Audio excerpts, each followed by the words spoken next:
A baby simply vanished in the middle of the day. A piece of paper was signed by the mother. The door clicked shut. And that was all. Atlanta, spring of 1972. A 7-month-old girl was gone from her crib without a trace. No note demanding ransom. No one who saw a thing. Just a lady wearing a Navy suit. A business card stamped with a government seal. Then, 43 years of absolute silence following it. How exactly does a baby just disappear during a home visit, with nobody bothering to ask the questions that actually matter? Overseas, the Vietnam War continued to rage. But Atlanta kept moving to its own rhythm, undisturbed. Peachtree Street sliced through downtown, lined with banks and towering office buildings that reached for the sky. South of the city, humble houses sat in rows beneath oak trees weighed down by Spanish moss hanging thick. A 23-year-old waitress named Lisa Henderson lived in one of those neighborhoods. She worked at a diner located near Five Points. Her apartment wasn't large. Just one bedroom, really. A cramped kitchen. A window unit that made a constant rattling noise as it struggled. Lisa's daughter, Emma Rose, slept in a crib that sat beside the couch in the living room area. The baby was only 7 months old. Blonde hair, bright blue eyes that were always reaching out, trying to grab at things constantly. Emma's father, Lisa's husband, had already left before she was even born. He simply went away without leaving any forwarding address or explanation for her. Rent money came from the tips Lisa earned during those late shifts downtown at the diner each week. She would clear her throat, thinking about it. Groceries were bought from the corner store on credit. Milk stayed cold in a small refrigerator that barely worked most days. It wasn't much, what she had, but it was hers alone. And somehow, she managed to keep going, day after day, without stopping. Early in April, Emma caught some kind of stomach bug that just wouldn't quit for several days straight. Through the night, the baby would cry endlessly. She refused to take her bottles. She ran a low fever that worried Lisa constantly, making her anxious. Lisa stayed home from work for 3 days because of it, losing the income she desperately needed right at that moment. A neighbor, Mrs. Davis, stopped by one afternoon and could clearly see the exhaustion written plainly across Lisa's face. That same afternoon, someone knocked on the door. The rhythm of it sounded firm, very official. When Lisa opened it, a woman in her 50s stood there, dressed in a sharp navy suit. She introduced herself as Margaret Sullivan. A caseworker with the Georgia Department of Family and Children's Services, she explained. They were doing routine wellness checks in the neighborhood, focusing on low-income families who had infants. The visitor let her eyes scan the small apartment as she looked around. The crib, the paint peeling off the walls, the dishes stacked in the sink, the cans of formula sitting on the counter. She gave a sympathetic nod and mentioned the baby didn't look well at all, not right now anyway. She asked Lisa if she'd taken her to see a pediatrician recently for a checkup. Lisa simply shook her head, explaining she couldn't afford it until her next paycheck came through, hopefully soon. Sullivan gave a gentle smile and mentioned the state had a program for situations exactly like this one. Free medical evaluations for any infants considered at risk. No cost to the parents. No paperwork required from them either. She handed Lisa a business card, one with the state seal embossed on it in shiny gold lettering. Everything about that card looked completely official, government issued, legitimate in every single way that mattered to someone in Lisa's position. Sullivan said she'd return the next morning to personally pick up the baby for the visit. The woman left, her heels clicking down the hallway as she went, the door closing softly behind her with a quiet click. The next morning, just after 9 o'clock, a dark sedan pulled up in front of the building. Margaret Sullivan stepped out, carrying a clipboard and wearing a warm smile directed at Lisa, who stood in the doorway holding Emma wrapped in a blanket against the cool morning air. The appointment wouldn't take long, Sullivan assured her. Just a quick exam and maybe some medicine, if needed. She asked Lisa to sign a consent form for the doctor's records before they left together. Lisa signed it without really reading it closely. The print was very small. The words were formal and confusing to her. The baby was gently lifted from her arms. Emma's tiny fingers grabbed at Lisa's shirt for a moment. Then the car door closed with a soft click, and the vehicle slowly turned the corner and was gone. By noon, Lisa expected a call from the clinic, telling her everything was fine. No call ever came, and the silence started to feel wrong somehow, in a way she couldn't quite explain at first. At 2 o'clock, she tried the number on the card. She let it ring for a very long time. No one answered. Just endless ringing that made her stomach tighten with a growing worry inside. By late afternoon, she took a bus across town to Grady Memorial Hospital. Maybe there had been a mix-up, she thought, and the baby was there instead of at that clinic. The nurse at the admitting desk carefully searched through the intake log. Her fingers moved down the columns of names listed for that day's appointments and procedures already done. There was no record of any child named Emma Henderson in the system today, anywhere. Lisa described the woman, the car, the paper she'd signed that morning without even thinking. The nurse suggested she might mean the state clinic over on Highland Avenue, not the hospital itself. So Lisa left and walked there in the heat, sweat soaking her back as she moved quickly. No one at the clinic had seen them at all. No appointment was ever scheduled under that name. That night, she returned to her apartment. The crib still sat beside the couch. The blanket was gone. She sat on the floor until morning, just staring at the door, waiting endlessly for a knock that never came. 2 days later, she called the number again. This time, someone answered, a calm voice on the other end. When Lisa asked about her baby, the voice only said the case had been processed. Lisa tried to ask what that even meant, but the line went dead before she could finish her sentence. She went back to the Highland Avenue address printed on the card she still carried. The building was real, a brick structure with a faded sign reading Georgia Family Services. Inside, a receptionist looked her name up in a thick binder sitting on the desk. Nothing. No record of any visit. No mention of a Margaret Sullivan handling any cases that week. When Lisa insisted, her voice rising with panic now, the receptionist smiled politely and said perhaps she had confused their office with some other agency in the area handling similar cases recently. The next morning, Lisa went to the Atlanta Police Department over on Decatur Street downtown. The desk officer told her to file a report with Child Protective Services first. At the courthouse, they told her to return to the Family Services office instead. Each door just sent her to another one. Each office closed politely without ever giving her real answers. By the end of the month, she had written her first letter to the State Welfare Board. She asked for help finding her daughter, who had been taken from her home that morning. She received no reply at all, not even an acknowledgement of receipt from anyone. A second letter came back stamped in red ink. No record found under this name. The summer that followed was without question the hardest of Lisa's life so far. She sold the crib. She moved to a cheaper apartment. She picked up extra shifts desperately, trying to survive.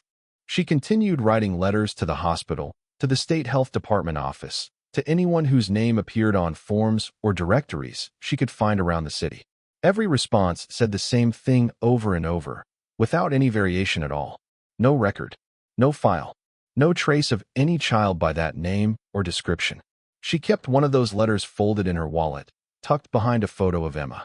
Our community understands that when a child simply vanishes, the pain doesn't just fade as time passes. It changes shape. It becomes something you carry every day without ever being able to set it down. By 1974, Lisa left Atlanta for good. She couldn't stay in that city any longer. She boarded a Greyhound bus headed to Jacksonville, Florida. She carried one suitcase and a box filled with Emma's baby clothes. Clothes she couldn't bring herself to throw away completely just yet. From Florida, she continued writing letters when she could find the energy to try again. Most replies were just form letters, acknowledging receipt and promising referral to the appropriate departments for review. Several were returned unopened, marked "Return to sender," address insufficient, delivery attempted twice. She kept them all in the same envelope, tied tightly with a rubber band. By 1978, she stopped writing letters altogether. She accepted that no one was listening anymore, not at all. The last one, dated January 1979, was addressed to the State Board of Health. She asked only one question that mattered most to her heart and mind now. Could anyone confirm where her baby went, or if she was even still alive somewhere? The reply, received 4 weeks later, contained a single sentence typed by some clerk. No record exists under that name in our database currently. Case considered officially closed.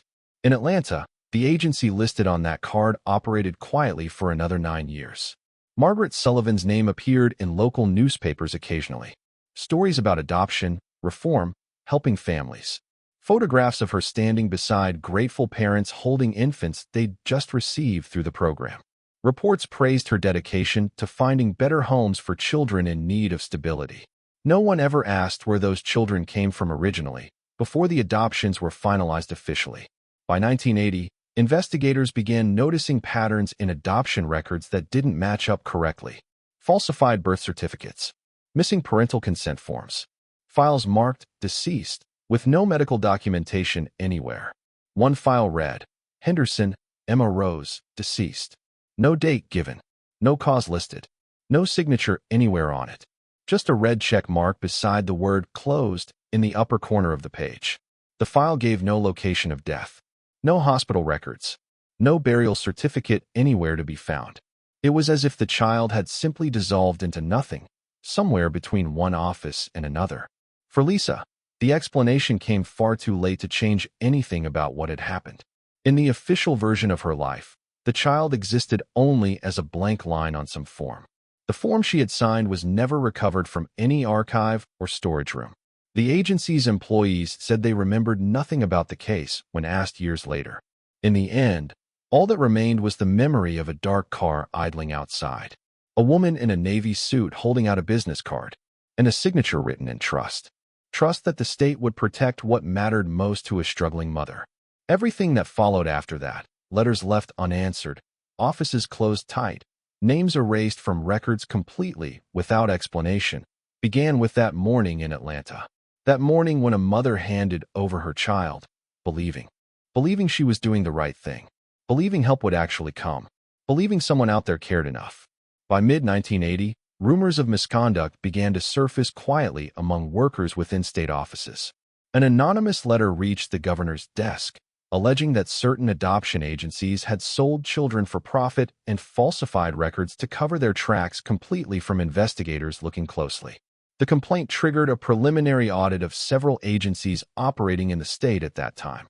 Inspectors found incomplete ledgers, adoption files with pages missing, and payment records that didn't match official reports submitted to state regulators for annual review, as required by law. Still, clearly, the agency continued operating for another year without any charges being filed against anyone. Margaret Sullivan's political protection remained intact. Her connections were too strong to challenge directly without solid proof. In September 1981, the protection finally ended when everything came crashing down around her completely. Margaret Sullivan, aged 70, was admitted to Emory University Hospital with heart failure suddenly. She died 3 days later. And that same week, the governor ordered an official investigation. When auditors entered the Highland Avenue building, they discovered that many records had already been destroyed in a furnace down in the basement, which still contained ashes of burned paper. Surviving files revealed a clear pattern of falsified documents, altered birth certificates, and payments disguised as donations. The number of children affected was estimated at more than 3,000 over nearly a decade. The Georgia Adoption Agency was shut down immediately, staff dismissed, doors locked and sealed officially. The state issued a brief statement describing serious administrative irregularities and announced that no criminal indictments would be pursued due to the death of the director responsible for everything. For the public, the story ended there quickly, fading from headlines within just weeks of coverage. Newspapers printed short obituaries, calling Sullivan a pioneer in adoption services who had helped so many families. No mention was made of the missing children. No mention of the mothers who'd lost them forever. Families who wrote seeking answers received the same standardized response, without variation at all. Records unavailable. Case closed. No further information can be provided at this time currently. Lisa Henderson read about Sullivan's death in a Florida newspaper quietly on October 15, 1981. The headline was small, tucked away on page 7, easy to miss if you weren't looking for it. She underlined the name once in pencil, then set the paper aside carefully on the table.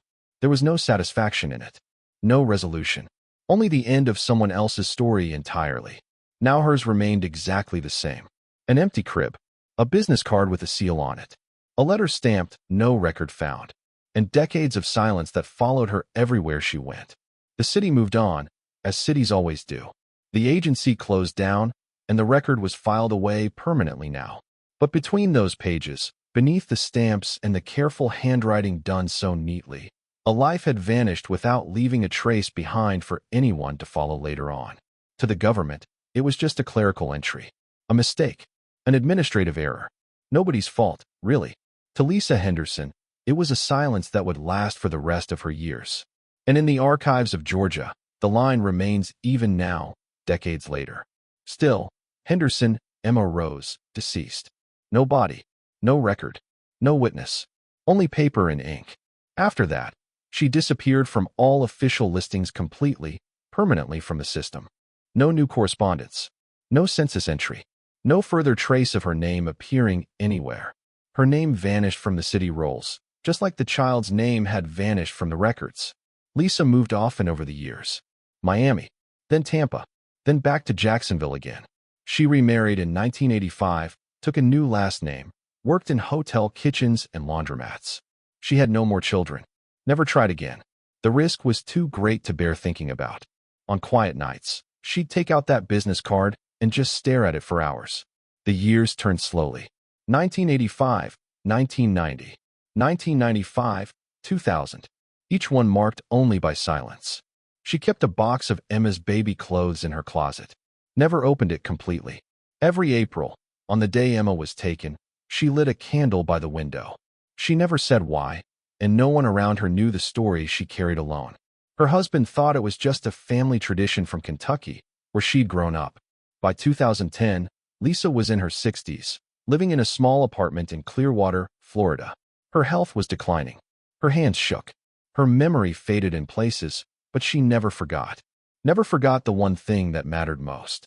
That April morning when she signed a paper and watched a car drive away with her baby inside it, heading somewhere unknown. She had long since stopped expecting answers, stopped hoping for phone calls that never came. The world had moved on, and she'd learned to live with the empty space inside. But somewhere in the back of her mind, a question remained unanswered still after all this time. Was Emma alive? Did she know she'd been taken? Did she ever wonder about her mother? Lisa would never know, and that uncertainty followed her through every year that passed slowly. The story seemed finished, buried in old files, forgotten by everyone except one person alone. She cleared her throat. But stories like this don't really end. They wait. And sometimes, after decades of complete silence, the truth finds a way to surface again when no one expects it anymore. Finally, the years after 1981 moved differently for Lisa Henderson than they did for the rest of the world. While Atlanta rebuilt itself, while highways expanded, while new buildings rose where old ones once stood, she lived in the shadow of a question no one else even remembered asking anymore. The box of baby clothes stayed in her closet, unopened, but never discarded from her life. Each April brought the same ritual. A candle by the window, a day spent in silence. Her husband, Michael, a construction worker she'd married in 1985, knew better than to ask why. He'd learned early that some wounds don't heal. They just become part of the person. Lisa worked at a hotel in Clearwater, folding sheets, cleaning rooms, always keeping her hands busy. The work was mindless, and that helped her get through each day without thinking too much. She avoided babies, turned away whenever mothers pushed strollers past her on the sidewalk. The sight of blonde hair on any child made her chest tighten every single time. She cleared her throat. She never told Michael about Emma fully, not the whole story. Just said she'd lost a baby once. He didn't press, and she didn't explain. And that silence became the foundation of everything in their relationship. In the 1990s, the internet arrived slowly at libraries and community centers across the country. Lisa learned to use a computer at the public library in 1997, typing with 2 fingers. She searched for adoption agencies in Georgia, for Margaret Sullivan's name, for anything that might lead somewhere.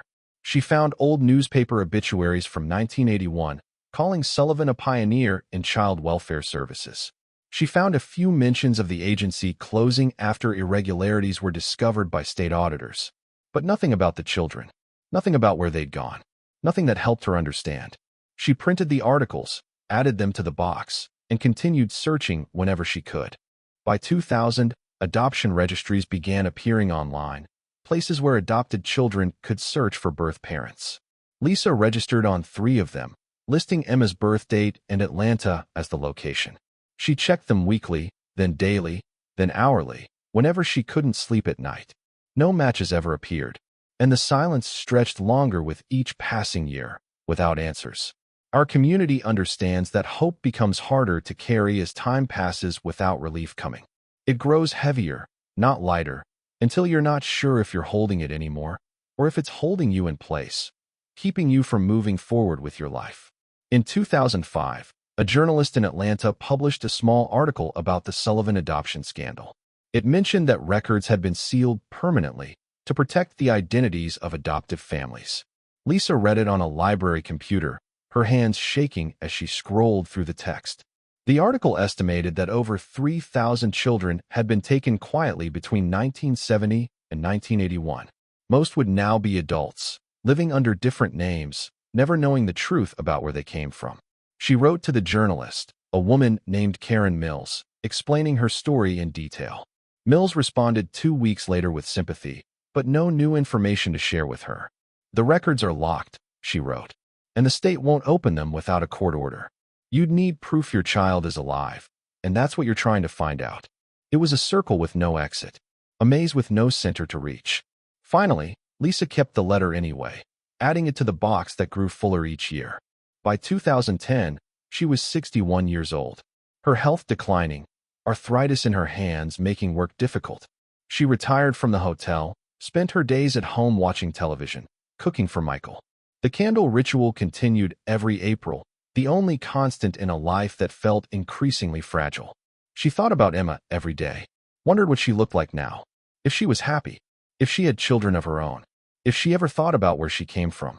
Sometimes Lisa imagined running into her by accident, recognizing her somehow in a crowded store.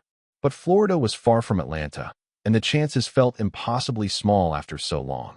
The evening of October 8, 2012 began like any other evening in their small apartment.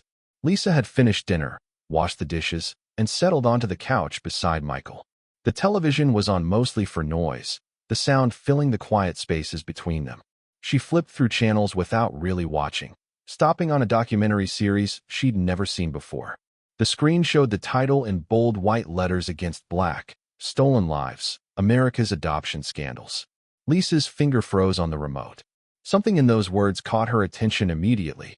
The narrator's voice was calm, authoritative, explaining how thousands of children had been taken illegally in the 1970s and 1980s by agencies operating across the southern states without oversight. Michael glanced over, noticed Lisa is sitting completely still, her eyes fixed intently on the screen.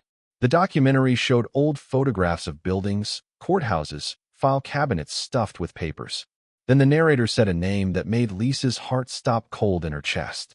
One of the most prolific operators was Margaret Sullivan, who ran Georgia Family Services in Atlanta. Lisa leaned forward, her hands gripping the edge of the couch cushion tightly. Now the screen changed, and suddenly there was a photograph. Black and white, slightly grainy. A woman in her 50s, navy suit perfectly pressed, hair pulled back in a tight bun, rimless glasses reflecting the camera flash, a professional smile that didn't reach her eyes at all. The caption beneath read, "Margaret Sullivan, 1911 to 1981, Georgia Family Services Director." Lisa's breath caught in her throat. The room spun around her as recognition hit hard. That face, those glasses, that precise way her hair was arranged, that expression of authority. It was her. The same woman who had stood in Lisa's apartment doorway in 1972. The same woman who had held out a business card with a state seal on it. The same woman who had lifted Emma from Lisa's arms and driven away forever. "Oh my God," Lisa whispered, her voice shaking, barely audible over the television sound. Michael turned to her, concerned by the tone. "Lisa, what's wrong? Are you okay?" She couldn't answer, couldn't look away from the screen. Her entire body trembled now, uncontrollably. "That's her," she said, louder now, her voice breaking with emotion rising fast inside. "Michael, that's her. That's the woman who took Emma from me in Atlanta back then." Michael's eyes widened, and he reached for her hand, holding it tight as she stared. The documentary continued, explaining how Sullivan had operated for over a decade, taking children from poor families, forging documents, selling babies to wealthy couples across the country for profit. The narrator described mothers who had signed papers they didn't understand, babies who disappeared into black cars, families who spent decades searching without answers from anyone who could help. Lisa watched every second, tears streaming down her face, her hands shaking violently against Michael's grip. For 40 years, she had carried this alone, believing no one would understand or care. Now, here it was on television. Proof that she wasn't crazy, that it had really happened, that the woman with the business card and the navy suit had been a criminal all along. The episode ended with a call to action displayed clearly on the screen in white text. If you or someone you know was affected by illegal adoptions in the 1970s or 1980s, please contact the Southern Adoption Truth Project. An address appeared, along with a phone number and a website URL that Lisa scrambled to write down with shaking hands, barely able to hold the pen. Michael helped her, his own hand steady, writing the information on a notepad from the table. When the credits rolled, Lisa sat in silence for a long time, just staring at the screen. Michael turned off the television, sat beside her, and waited until she could speak again. "I saw her face," Lisa finally whispered, her voice hoarse from crying so much tonight. "After 40 years, I finally saw her face and heard her name spoken out loud clearly. She was real. It really happened. And other people know about it now, too." Finally, that night, Lisa couldn't sleep. She lay awake beside Michael, staring at the ceiling in darkness.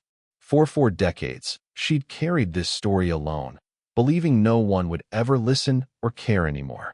Now, for the first time, she had proof that she wasn't alone, that others had suffered, too, that there was a place to send her story, a place that might actually respond with real help. The next morning, she wrote a letter by hand. Her words simple and direct, clearly. "My name is Lisa Henderson," she began. "And in April 1972, a woman named Margaret Sullivan took my 7-month-old daughter, Emma Rose, from my apartment in Atlanta, Georgia, for a medical exam. She never brought her back, and I've been looking for her ever since that day. I saw Margaret Sullivan's face on television last night, and I recognized her immediately after 40 years. She included every detail she could remember. The business card, the Highland Avenue address, clearly, the way the car had looked, the clipboard Sullivan carried, the form she'd signed without reading. She added her phone number and mailing address at the bottom, sealed the envelope carefully, and walked to the post office that afternoon to mail it with trembling hands. For weeks, there was no response, and Lisa began to lose hope once again. She checked the mailbox every day, sometimes twice, her heart sinking each time it was empty. Then, in late October 2012, a small envelope arrived, postmarked Atlanta, Georgia. Return address listed, Southern Adoption Truth Project, written neatly in the corner with a P.O. box number. Lisa opened it slowly, afraid of what it might say inside the thin envelope. The letter was typed, professional, but warm in tone, signed by a volunteer named Rachel Torres. "Dear Mrs. Henderson, thank you for reaching out to us with your story after seeing the documentary. We believe your case matches a pattern we've been documenting for several years now carefully.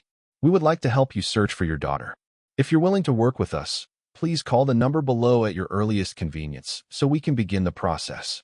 Lisa read the letter 3 times, her eyes filling with tears she'd held back for decades. She called the number that same afternoon, her voice shaking when someone answered the phone. "This is Rachel Torres," the voice said gently, professionally, like someone who'd done this many times before. "Is this Mrs. Henderson?" "Yes," Lisa whispered, barely able to speak through the emotion rising in her throat now. "I got your letter today, and I don't know what to say except thank you." Rachel's voice softened even more, calm and reassuring in tone and delivery pattern. "You don't have to say anything yet. Just know that we believe you, and we're going to do everything we can to help you find Emma, if she's out there somewhere waiting to be found." For the first time in 40 years, Lisa felt something she'd almost forgotten the feeling of. Hope. Real and solid, not just a memory of what hope used to feel like. Over the next few months, Rachel and her team worked through partial records unsealed by court orders. They cross-referenced birth dates, adoption placements, and hospital records from 1972 in the Atlanta area. The process was slow, frustrating, filled with dead ends and missing pages that had been destroyed. But they kept searching, and Rachel called Lisa every few weeks with updates on progress. In March 2013, they found a lead that looked promising for the first time ever.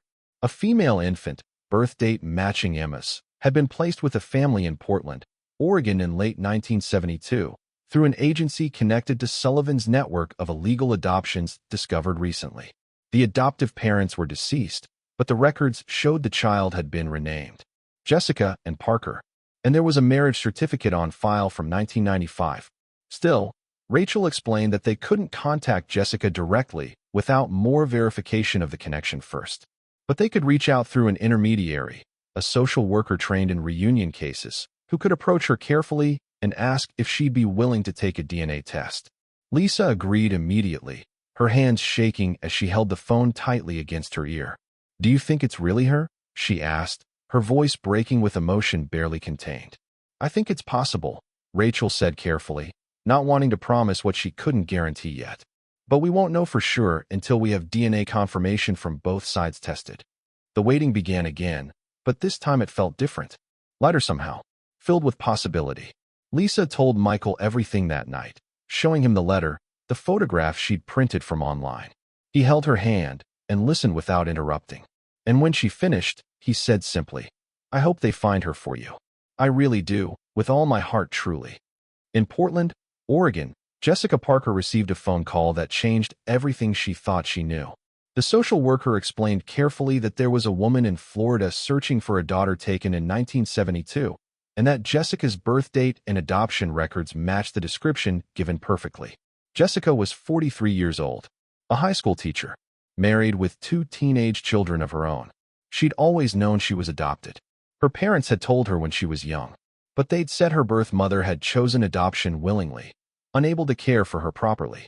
The idea that she'd been taken, stolen, felt impossible to process at first hearing it. "Are you sure?" she asked the social worker, her voice tight with confusion and shock mixed together. "We can't be certain without a DNA test," the social worker said gently and professionally.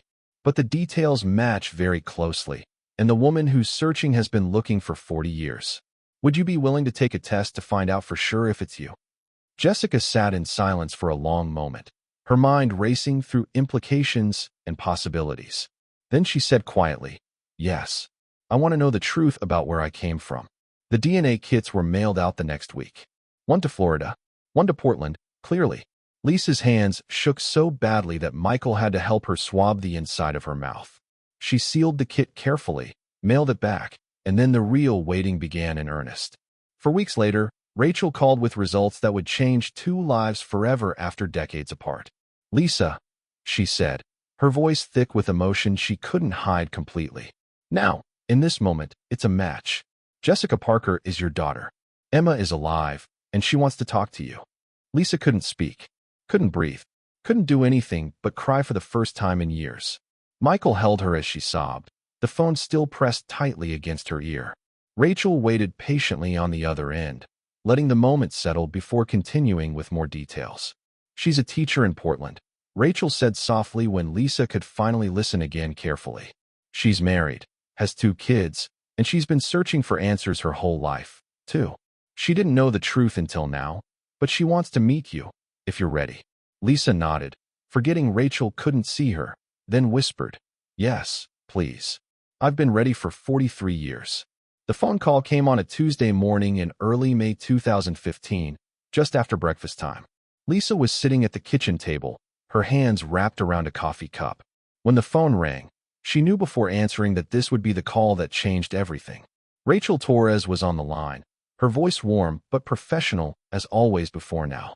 "Lisa, Jessica is ready to talk to you directly, if you'd like that to happen.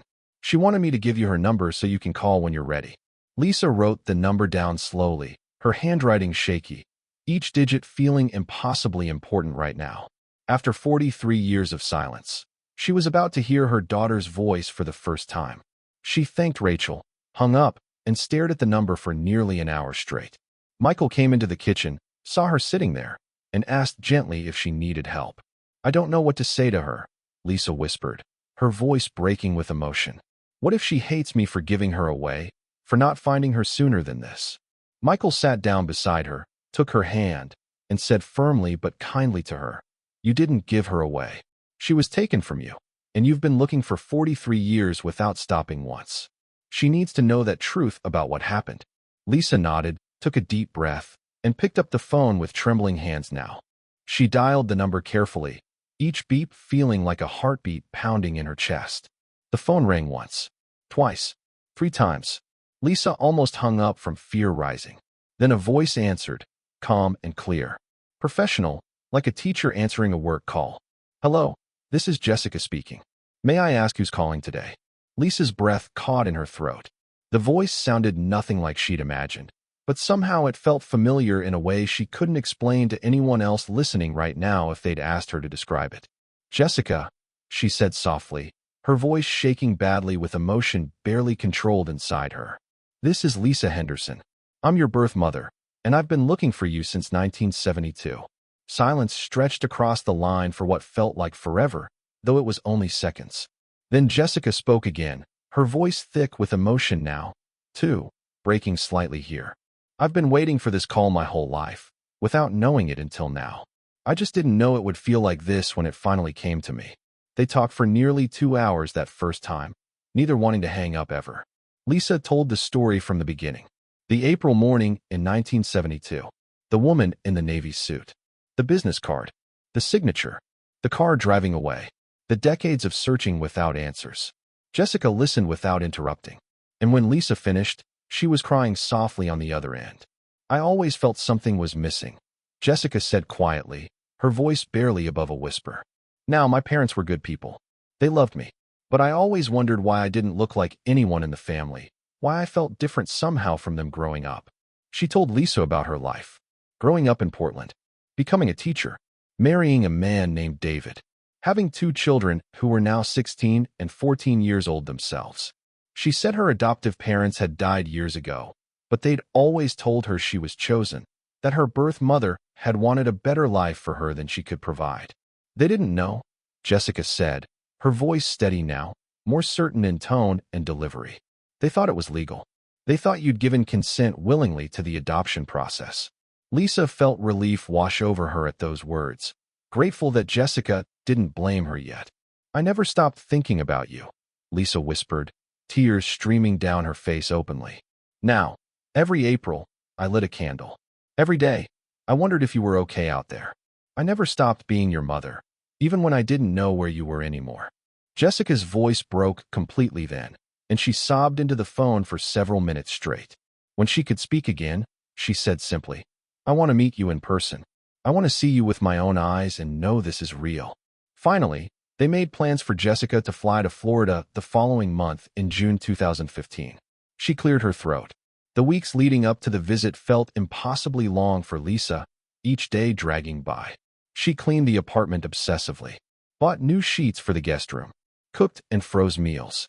She didn't know what else to do with the nervous energy building inside her constantly. Michael watched her with gentle amusement, helping when she asked, staying quiet when she needed space alone. He cleared his throat. On June 12, 2015, Lisa stood in the Tampa airport arrivals area, her hands shaking badly. Michael stood beside her, his hand on her shoulder, steadying her as people streamed past. Then she saw her, a woman in her 40s, blonde hair, blue eyes, scanning the crowd. Lisa knew instantly, the same way mothers know their children in crowded places without seeing clearly. She raised her hand slightly, and Jessica's eyes locked on hers across the distance between them. For a moment, neither moved, both frozen in place by the weight of 43 years collapsing. Then Jessica walked forward slowly, her steps measured, her eyes never leaving Lisa's face at all. When they were finally standing face to face, just a few feet apart from each other, Lisa whispered, Emma. The name she'd carried for so long, alone in silence, finally spoken aloud. Jessica shook her head gently, tears streaming down her face, and said softly but clearly now, Jessica. My name is Jessica now, but I'm still your daughter, no matter what name I use. They embraced then, holding each other tightly, both crying without shame or hesitation at all.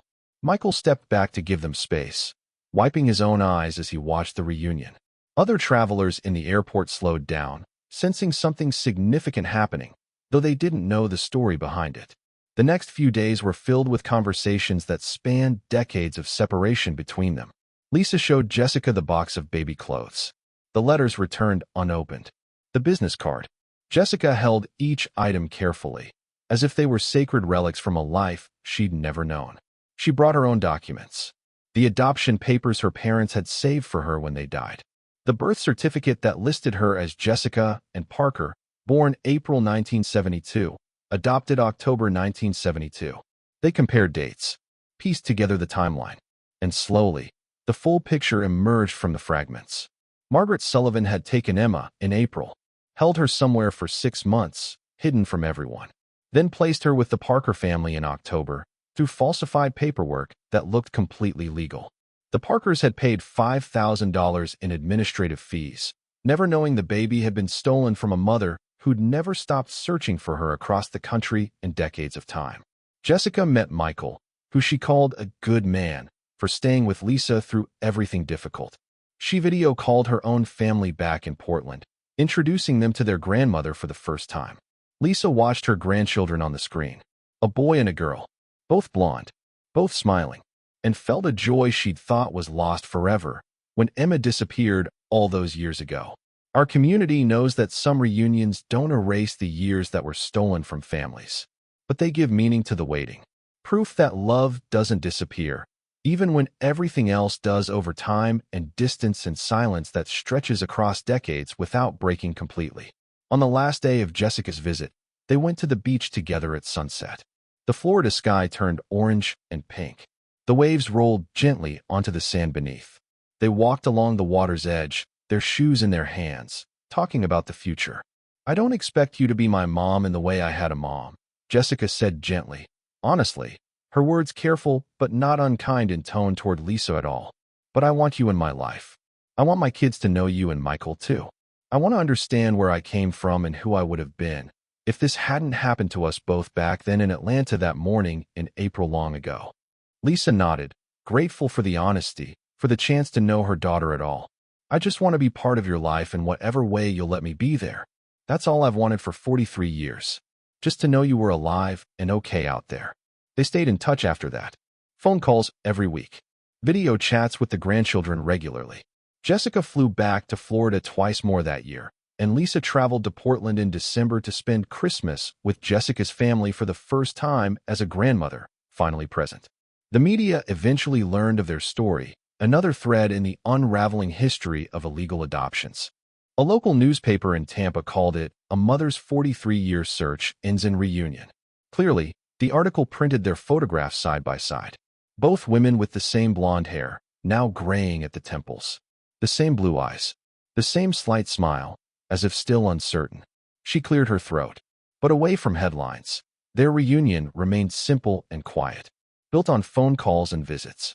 There was no ceremony, no audience, just two women building a relationship from fragments of memory and the certainty that blood matters, even when it's been separated for decades without contact.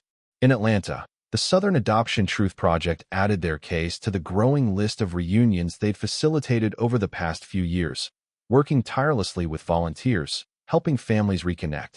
Rachel Torres sent Lisa a letter months later, congratulating her and thanking her for her persistence. "Without people like you who never stopped searching," she wrote, "these stories would stay buried forever." Lisa framed the letter on her wall, beside a photograph of Jessica and her grandchildren smiling. The box of baby clothes stayed in the closet, but Lisa didn't open it anymore now. She didn't need to hold on to what was lost when she'd found what mattered most. Years later, when a documentary crew came to interview them for a series on adoption scandals, Lisa and Jessica sat together on the couch, their hands clasped, and told their story. Lisa spoke about the morning in 1972 when she'd signed a paper, trusting the system. Jessica spoke about growing up, feeling like something was missing, but not knowing what exactly. They both spoke about the moment they'd first heard each other's voices on the phone, and how it felt like something broken had finally been put back together after decades. The interviewer asked Lisa what she wanted people to know from hearing their stories shared publicly. Lisa thought for a moment, then said simply and clearly without hesitation in her voice, "Never stop looking. Never stop believing. Even when everyone tells you it's hopeless. Even when the files are closed and the offices won't answer, keep searching. Because somewhere, your child is out there wondering about you, too. And they deserve to know the truth about what happened." Jessica added quietly but firmly beside her, "And if you're adopted and something feels wrong about your story, Trust that feeling inside you. Search for the truth, because you deserve to know where you came from and who you were meant to be, before everything changed without your consent. The documentary aired in 2018, and hundreds of people reached out to the Southern Adoption Truth Project, sharing their own stories, asking for help, searching for answers they'd been denied for decades. Some found reunions. Others found only closed doors and sealed records that wouldn't open ever. But each story mattered. Each search honored the truth that children aren't commodities to be bought and sold, that families aren't disposable, that justice delayed is still worth pursuing, no matter how long. Lisa lived to see her 70th birthday in 2021, surrounded by family she'd thought was lost forever. Jessica and her children, Michael by her side, a table full of food and laughter. When they lit the candles on her cake, she closed her eyes and made a wish. Not for herself, but for every mother still searching, every child still wondering where they came from, for every family torn apart by lies and greed and systems that failed to protect them. She wished for truth, for justice, for reunions that seemed impossible but somehow still happened anyway. When she opened her eyes, Jessica was smiling at her, and Lisa smiled back, grateful for the 43 years of waiting that had finally led to this moment right here. Now, if this story moved you, if you believe that families deserve truth and justice, no matter how much time has passed since they were separated, help us keep these stories alive. Subscribe to this channel. Share this episode with someone who needs to hear it today. Leave a comment telling us where you're watching from. Because somewhere out there, another family is still searching, still hoping, still waiting for the call that will change everything for them. Thank you for being here with us, for caring about these real stories of survival and hope that remind us all that the human spirit is stronger than any system designed to break it. We'll see you in the next one. Until then, she cleared her throat.